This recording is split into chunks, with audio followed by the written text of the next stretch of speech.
ವರ್ಷಗಳಿಂದ ರಾಜಕಾಲುವೆಯನ್ನೇ ತೋಟಗಳಿಗೆ ಹೋಗುವ ರಸ್ತೆಯನ್ನಾಗಿ ಸಾರ್ವಜನಿಕರು ಬಳಕೆ ಮಾಡುತ್ತಿದ್ದ ರಾಜಕಾಲುವೆ ಜಾಗವನ್ನು ಕೋಲಾರ ಜಿಲ್ಲೆಯ ಶ್ರೀನಿವಾಸಪುರ ತಾಲೂಕಿನ ಶೇಷಾಪುರ ಬಳಿಯ ಮಜರಾ ನಾರಾಯಣಪುರ ಗ್ರಾಮದ ಲಕ್ಷ್ಮಮ್ಮ ನಾರಾಯಣಪ್ಪ ಮಕ್ಕಳಾದ ರಾಜಣ್ಣ ಮಂಜುನಾಥ್ ಎಂಬುವವರು ಸರ್ಕಾರಿ ನೌಕರರಾಗಿದ್ದು, ಈ ವ್ಯಕ್ತಿಗಳು ಕಾಲುವೆಯನ್ನ ಒತ್ತುವರಿ ಮಾಡಿಕೊಂಡು ಬೇಲಿ ಹಾಕುತ್ತಿದ್ದು ಸುಮಾರು 6-7 ತೋಟಗಳಿಗೆ ಹೋಗುವಂತಹ ರೈತರಿಗೆ ಹಾಗೂ ಸಾರ್ವಜನಿಕರಿಗೆ ಕಿರುಕುಳ ನೀಡುತ್ತಿದ್ದಾರೆ. ಈ ವಿಚಾರವಾಗಿ ತಾಲೂಕು ದಂಡಾಧಿಕಾರಿಗಳಿಗೆ ಹಾಗೂ ಕಂದಾಯ ಇಲಾಖೆ ಅಧಿಕಾರಿಗಳಿಗೆ ಹಲವು ಬಾರಿ ದೂರು ನೀಡಿದ್ದು, ಸ್ಥಳಕ್ಕೆ ಬಂದಂತಹ ತಾಲೂಕು ದಂಡಾಧಿಕಾರಿಗಳು ಪರಿಶೀಲನೆ ಮಾಡಿ ಯಾವುದೇ ಕಾರಣಕ್ಕೂ ಬೇಲಿ ಹಾಕದಂತೆ ಸೂಚನೆ ನೀಡಿದ್ರೂ ಕೂಡ ಹಾಗೆಯೇ ತಾಲೂಕು ದಂಡಾಧಿಕಾರಿಗಳ ಬದಲಾವಣೆಯಾದ ನಂತರ ಈಗ ಪುನಃ ಕಾಮಗಾರಿ ಆರಂಭ ಮಾಡಿದ್ದಾರೆಂದು ನಾರಾಯಣಪುರ ಗ್ರಾಮದ ಗ್ರಾಮಸ್ಥರು ಆರೋಪ ಮಾಡಿದ್ದಾರೆ.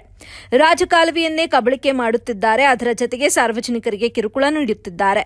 ಕೂಡಲೇ ಸಂಬಂಧಪಟ್ಟ ಅಧಿಕಾರಿಗಳು ಇತ್ತ ಗಮನ ಹರಿಸಿ ಒತ್ತುವರಿಯಾಗಿರುವ ರಾಜಕಾಲುವೆ ಜಾಗವನ್ನು ಬಿಡಿಸಿ ಸಾರ್ವಜನಿಕರಿಗೆ ಅನುಕೂಲ ಮಾಡಿಕೊಡಬೇಕು ಎಂದು ನಾರಾಯಣಪುರ ಗ್ರಾಮದ ಸಾರ್ವಜನಿಕರು ಹಾಗೂ ರೈತರು ಮನವಿ ಮಾಡಿದ್ದಾರೆ. ವರದಿ ರಫೀವುಲ್ಲಾ, ಎಬಿ ನ್ಯೂಸ್, ಶ್ರೀನಿವಾಸಪುರ.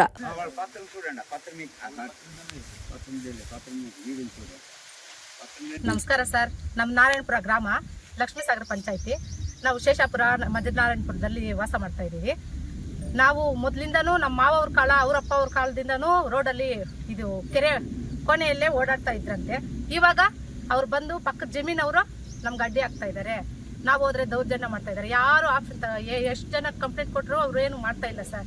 ಅದಕ್ಕೆ ನಮ್ಗೆ ದಯವಿಟ್ಟು ಇಲ್ಲಿ ಜನ ಓಡಾಡಬೇಕು, ನೀರು ಹೋಗ್ಬೇಕು, ಎಲ್ಲದಕ್ಕೂ ಇದೆ ಸರ್ ನಮ್ಗಿರೋದು ದಾರಿ ಹೋಗಕ್ಕೆ ಬರಕ್ಕೆ. ನಮ್ಮ ಜಮೀನ್ಗೆಲ್ಲನೂ ಇನ್ನೆಲ್ಲೂ ಇಲ್ಲ. ಅದಕ್ಕೆ ದಯವಿಟ್ಟು ನಮಗೆ ಏನೋ ನೀವು ಇದು ಮಾಡಿ ನಮ್ಗೆ ದಾರಿ ಬಿಡಿಸ್ಬೇಕು ಅಂತ ನಿಮ್ಮ ಮನವಿ. ಮಜರಾ ನಾರಾಯಣಪುರ, ಶ್ರೀನಿವಾಸಪುರ ತಾಲೂಕು, ಯಲ್ದೂರು ಹೋಬಳಿ, ಲಕ್ಷ್ಮೀಸಾಗರ ಪಂಚಾಯಿತಿ. ಈ ಥರ 500 ವರ್ಷದಿಂದ ಹೋಗ್ತಾರೆ ಅಂತ ಕಾಲುವೆ ಶೇಷಾಪುರ ಮಂಜುನಾಥು, ರಾಜಣ್ಣ, ತಿಂಡ್ಲಿ ರಾಜಣ್ಣ, ಮಂಜುನಾಥು ಗೌರ್ಮೆಂಟ್ ಅಫಿಷಿಯಲ್ಸ್ ಆಗಿ ಈ ಥರ ದೌರ್ಜನ್ಯ ಮಾಡಿ ನಮ್ಮನ್ನೆಲ್ಲ ಹೊಡೆದು ಕೆರೆ ಕೊಡುವೆ ಕಾಲುವೆ ಮುಚ್ತಾ ಇದ್ದಾರೆ. ನಾವು DC ಕೊಟ್ಟಿದ್ದೀವಿ, ತಹಶೀಲ್ದಾರ್ ಕೊಟ್ಟಿದ್ದೀವಿ, SP ಕೊಟ್ಟಿದ್ದೀವಿ. ಯಾರು ಮಾತಾಡಿದ್ರು ಅವರೆಲ್ಲ ಬಂದು ಪರಿಶೀಲನೆ ಮಾಡಿದ್ರು. ಬಿಡಬೇಕಪ್ಪ ಅಂದರೆ ಅವರು ಬಿಡ್ದಿರ ಇವಾಗ ದೌರ್ಜನ್ಯ ಮಾಡಿ ನಮ್ಮನ್ನೆಲ್ಲ ಹೊಡೆದು